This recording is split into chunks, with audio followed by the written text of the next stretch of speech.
आपलं शहर आता स्मार्ट होतंय। मग तुम्ही कधी स्मार्ट होताय? स्मार्ट न्यूजचे YouTube चॅनल सबस्क्राइब करा, स्मार्ट बना। नोटिफिकेशनसाठी बेल आयकॉनवर क्लिक करा।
नमस्कार, मी ओमकार अंगडी। स्मार्ट न्यूजच्या आजच्या बुलेटिनमध्ये आपलं स्वागत। नजर सर्वप्रथम ठळक घडामोडींवर।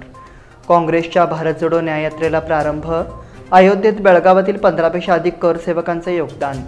आमदार अभय पटेल यांच्याकडून होणार 80,000 केशरी ध्वजांचे वाटप। भोगी झाली साजरी, आता संक्रांतीची तयारी।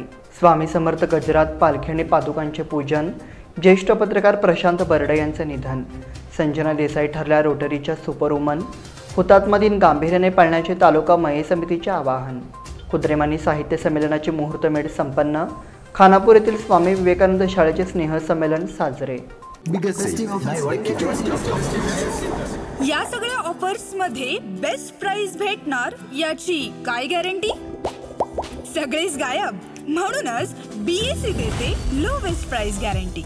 जर तुम्ही आमच्यापेक्षा कमी किमतीत सेम कपडे बाहेर कुठेही खरेदी केलात तर खरेदी केलेल्या किमतीच्या फरकाच्या दुप्पट रक्कम आमच्याकडून मिळवा। बीएससी द टेक्सटाईल मॉल मधून आताच खरेदी करा तुमची आवडती sari, ladies wear, men's wear, kids wear, तेही सर्वात कमी किमतीत। BSC the textile mall, Tilakwadi, Belagavi.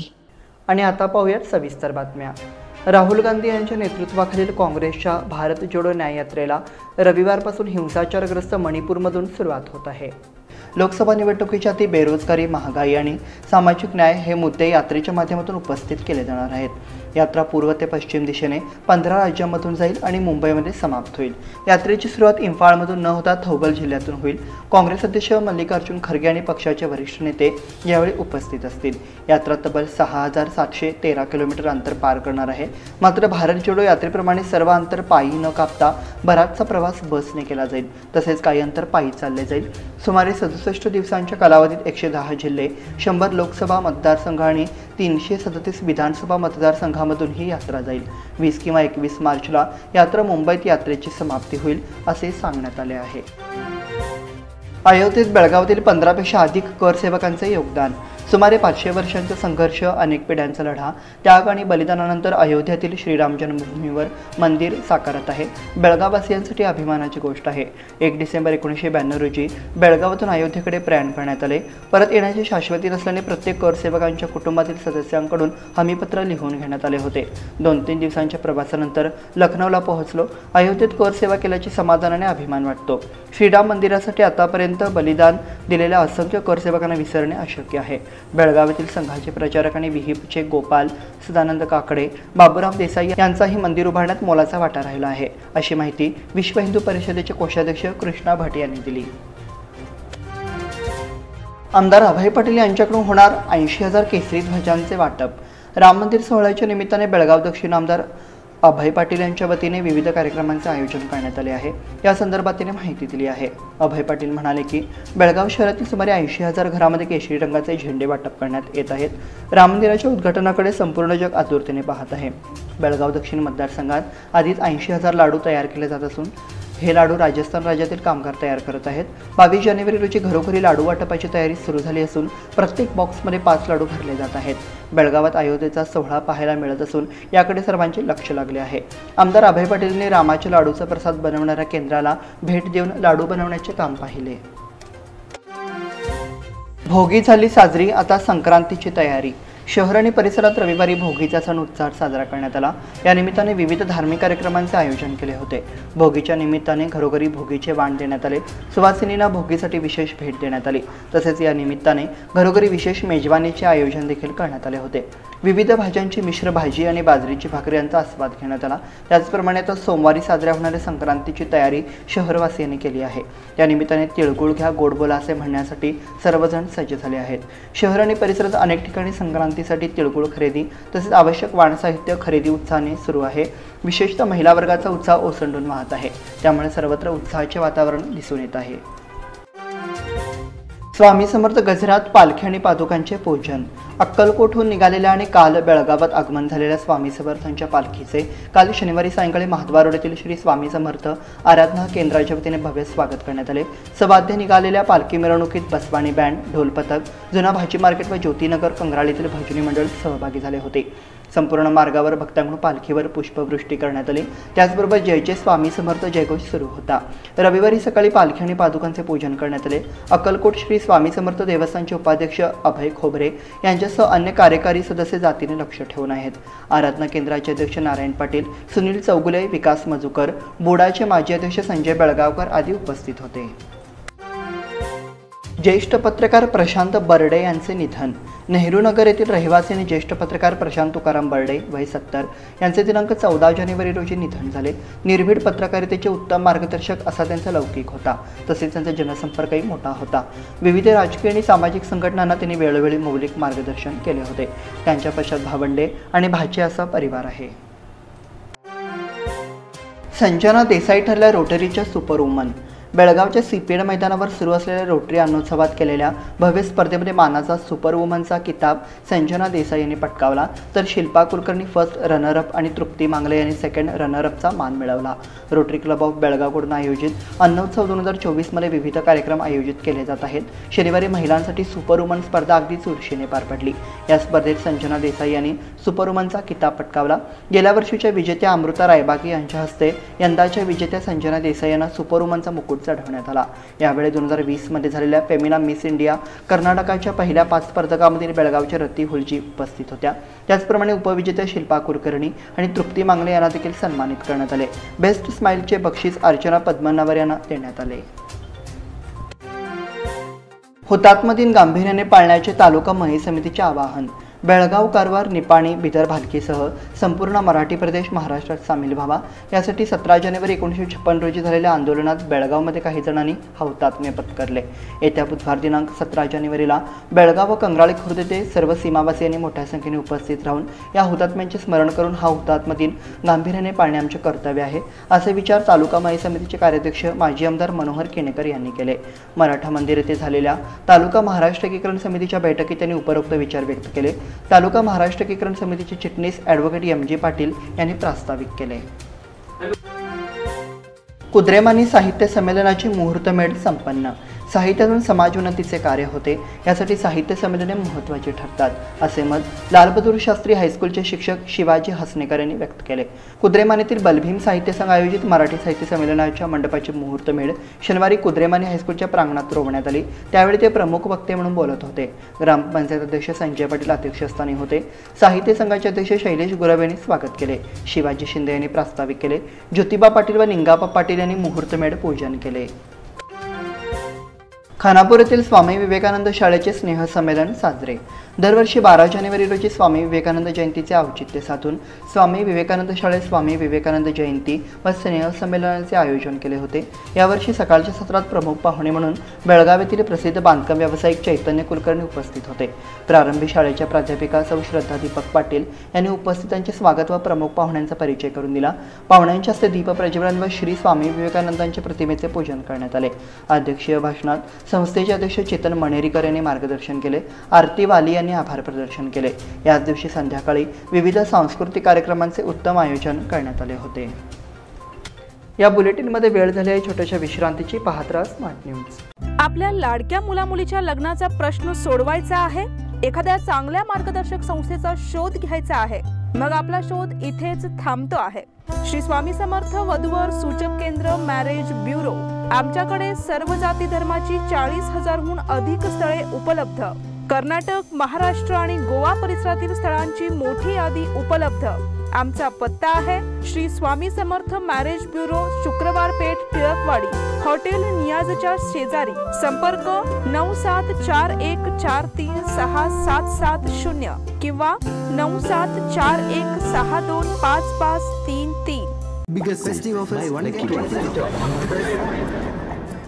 In सभी ऑफर्स में बेस्ट प्राइस मिलेगी, इसकी क्या गारंटी? सब गायब, इसीलिए BSC देता है लोएस्ट प्राइस गारंटी. अगर आप हमसे कम दाम में सेम कपड़ा कहीं और से खरीदते हैं तो खरीदी हुई कीमत के फर्क की दुगनी धनराशि हमसे पाइए. BSC द टेक्सटाइल मॉल से खरीदिए अपनी पसंदीदा sari, ladies wear, men's wear, kids wear और यहाँ तक की होम फर्निशिंग भी, और वो भी सबसे कम कीमत में. BSC the textile mall, Tilakwadi, Belagavi.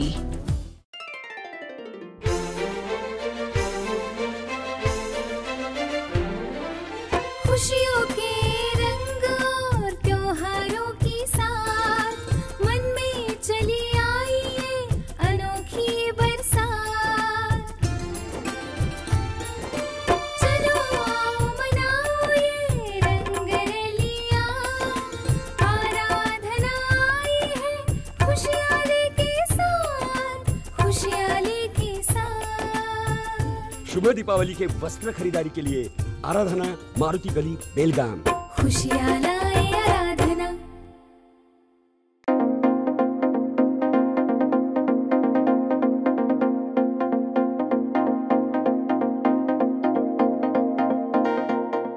विश्रांतीनंतर पुन्हा एकदा आपलं स्वागत. वळूयात पुढील बातमीकडे. शिक्षण खात्याने उन्हाळी सुट्टीमध्ये विद्यार्थ्यांना पाठ्यपुस्तके उपलब्ध करून देण्याचा निर्णय घेतला आहे. विद्यार्थ्यांना वेळेत पुस्तके मिळावीत यासाठी शिक्षण खात्याकडून सातत्याने प्रयत्न केले जातात. मात्र निविदा प्रक्रिया राबवण्यासाठी उशीर केल्यामुळे पुस्तके मिळण्यास अडचण निर्माण होते. मात्र गेल्या वर्षीपासून उन्हाळी सुट्टीत पुस्तकांचे वितरण केले जात आहे. गेल्या वर्षी 29 मे पासून शैक्षणिक वर्षाला सुरुवात झाली होती.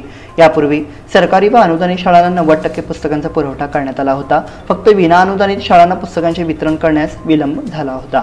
शिक्षण खात्याकडून सरकारी व अनुदानित शाळांना मोफत पाठ्यपुस्तकांचे वितरण केले जाते. मात्र विना अनुदानित शाळांना विद्यार्थ्यांच्या संख्येनुसार पुस्तकांसाठी आगाऊ रक्कम जमा करावी लागते. मात्र काही विना अनुदानित शाळा वेळेत रक्कम जमा करत नाहीत, त्यामुळे पुस्तके देण्यास विलंब होतो असे सांगण्यात आले. जगदीश शेट्टर यांना भाजपकडून ऑफर.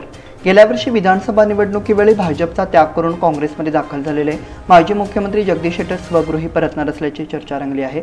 शेट्टर यांना बेळगाव लोकसभा मतदारसंघातून उमेदवारी देण्यासाठी भाजप नेत्यांनीच पुढाकार घेतल्याची चर्चा सुरू आहे. शेट्टर यांची मनधरणी करण्यासाठी भाजप नेत्यांची एक टीम पुढे आली आहे. शेट्टर यांना विधानसभा निवडणुकीत भाजपने उमेदवारी डावलल्याने त्यांनी बंड केले. अखेर त्यांनी काँग्रेसमध्ये प्रवेश करून विधानसभा निवडणूक लढविली. या निवडणुकीत त्यांचा पराभव झाला. मात्र त्यांच्या प्रतिमेचा इतर मतदारसंघावरही परिणाम होऊन भाजपच्या उमेदवारांचा पराभव झाला. अलीकडेच काँग्रेसने त्यांना विधान परिषदेवर निवडून दिले आहे. ज्योती महाविद्यालयात बक्षिसांचे वितरण. ज्योती पदवीपूर्व महाविद्यालयात वार्षिक कार्यक्रम 12वीच्या विद्यार्थ्यांचा सदिच्छा समारंभ झाला. कार्यक्रमाची सुरुवात स्वागत गीताने झाली. विद्यार्थिनींनी स्वागत गीत म्हटले. कार्यक्रमाचे प्रास्ताविक तसेच स्वागत प्राचार्य RD शेलार यांनी केले. यावेळी मंडळाचे सचिव डॉक्टर दीपक देसाई, डॉक्टर श्वेता देसाई या उपस्थित होत्या. वार्षिक अहवालाचे वाचन जिमखाना अध्यक्ष SS पाटील यांनी केले. प्राध्यापक नितीन घोरपडे यांनी पाहुण्यांचा परिचय करून दिला. संख्याशास्त्र, राज्यशास्त्र, समाजशास्त्र, जीवशास्त्र तसेच हिंदी विभागातील बक्षिसांचे वितरण करण्यात आले. अध्यक्षीय समारोप महाविद्यालयाचे प्राचार्य RD शेलार यांनी केला. सूत्रसंचालन विजयश्री चव्हाण यांनी केले. आभार जननी हिने मानले. महिला विद्यालयात अभिनय कार्यशाळा. आर्ट सर्कल संस्थेच्या वतीने अभिनय शिकवणारी कार्यशाळा महिला विद्यालय मराठी शाळा येथे घेण्यात आली. या कार्यशाळेत 12 शाळेतील 50 मुले सहभागी झाले होते. अभिनय कार्यशाळेसाठी मार्गदर्शक म्हणून नाट्यचित्र क्षेत्रात उत्तम कामगिरी करणाऱ्या शुभांगी भुजबळ आणि आश्लेषा गाडे उपस्थित होत्या. शेवटचे सत्र शुभांगी भुजबळ यांनी वय मी सावित्रीबाई या नाटकातील काही भाग सादर केला. याला प्रेक्षकांची प्रचंड दाद मिळाली. आर्ट सर्कलच्या अध्यक्षा लता कित्तूर, कार्यकारिणी सभासद स्वाती फडके, रोहिणी गणपुले, मुकुंद गोरे, मेधा मराठे, श्रीधर कुलकर्णी, अर्चना ताम्हणकर, रवींद्र माने हे उपस्थित. भारतदेश संस्थेतर्फे बुधवारी उद्योग मेळावा. जिल्हा उद्योग विनिमय केंद्रातर्फे बुधवार दिनांक 17 रोजी सकाळी 10 ते 1 या वेळेत भरतेश कॉलेजमध्ये उद्योग मेळाव्याचे आयोजन करण्यात आले आहे. या मेळाव्याद्वारे खासगी कंपनीतील जागा भरल्या जाणार आहेत. 10वी, 12वी, पदवी, डिप्लोमा, बी मेकॅनिकल पुरुष व महिला उमेदवारांनी या मेळाव्याचा लाभ घ्यावा. अधिक माहितीसाठी जिल्हा उद्योग विनिमय केंद्राशी संपर्क साधावा असे आवाहन करण्यात आले आहे. कमलबस्तीच्या विकासासाठी 1 कोटी रुपये मंजूर. कर्नाटक अल्पसंख्याक कल्याण विभागाने किल्ला येथील कमलबस्ती विकासासाठी 1 कोटी रुपये मंजूर केले आहेत. कमलबस्ती वैशिष्ट्यपूर्ण असल्याने बेळगावला येणारे पर्यटक या स्थळाला आवर्जून भेट देत असतात. जैन धर्मीयांचे 10व्या शतकातील हे मंदिर असून रट्ट राजघराण्याच्या काळात बांधण्यात आले आहे. कर्नाटक अल्पसंख्याक कल्याण विभागाने 2023-24 मध्ये जैन धर्माच्या अन्य काही तीर्थक्षेत्रांसाठीही अनुदान मंजूर केले आहे. मंत्री डी सुधाकर यांनी माहिती दिली आहे. मल्लिकार्जुन खरगे यांची इंडिया आघाडीच्या अध्यक्षपदी नियुक्ती. काँग्रेसचे अध्यक्ष मल्लिकार्जुन खरगे यांची विरोधी पक्षांच्या इंडिया आघाडीच्या अध्यक्षपदी नियुक्ती करण्यात आली आहे. इंडिया आघाडीच्या व्हर्च्युअल बैठकीत खरगे यांच्या नावावर एकमत झाले. मात्र यापूर्वी बिहारचे मुख्यमंत्री नितीश कुमार यांना समन्वयक बनवण्याची चर्चा होती. त्याआधीच इंडिया आघाडीच्या अध्यक्षपदी खरगे यांची निवड केल्याने नाराज झालेले नितीश कुमार यांनी समन्वयक पद स्वीकारण्यास नकार दिला आहे. मला कोणत्याही पदाची इच्छा नाही असे नितीश कुमार यांनी म्हटले आहे. विरोधी पक्षांच्या बैठकीत जागा वाटपापूर्वी अध्यक्षांच्या नावावर एकमत झाले असले तरी अंतर्गत धुसफूस मात्र दिसत आहे. बांधकाम स्थायी समिती बैठक मंगळवारी. महापालिका बांधकाम स्थायी समिती बैठक मंगळवार दिनांक 16 रोजी 11 वाजता होणार आहे. या बैठकीत तब्बल 31 विषयांवर चर्चा होणार असल्याचे कौन्सिल विभागाने काढलेल्या नोटिसीत म्हटले आहे. अध्यक्ष वाणी जोशी यांच्या अध्यक्षतेखाली बैठक होणार आहे. त्यात प्रामुख्याने बकरी मंडईत समाज भवन उभारण्यावर चर्चा होणार आहे. इतर प्रभागात रस्ते, पथदीप, गटार बांधकाम यावर चर्चा होणार आहे. विरोधी गटाने स्थायी समिती बैठक आधी 7 दिवस नोटीस देऊन घ्यावी असा आक्षेप घेतला होता. त्यानुसार आता मंगळवारी ही बैठक होणार आहे. उत्तम हिंदूराव माने यांचे निधन. मूळचे सांब्रा येथील व सध्या कुवेंपूनगर ते वास्तव्यास असणारे उत्तम हिंदूराव माने वय 70 यांचे निधन झाले. त्यांच्या पश्चात पत्नी, मुलगा, मुलगी, नातवंड्याचा परिवार आहे. त्यांनी मरणोत्तर देहदान केले आहे. नलिनी मोहनराव मांढरे यांचे निधन. चौथा क्रॉस हिंदवाडी येथील रहिवासी नलिनी मोहनराव मांढरे वय 78 यांचे रविवार दिनांक 14 जानेवारी रोजी वृद्धापकाळाने निधन झाले. त्यांच्या पश्चात 2 मुलगे, सुना, 3 विवाहित मुली, जावई, नातवंडे, पतवंडे असा परिवार आहे. याबरोबरच स्मार्ट न्यूजचे आजचे बुलेटिन इथेच संपले. धन्यवाद.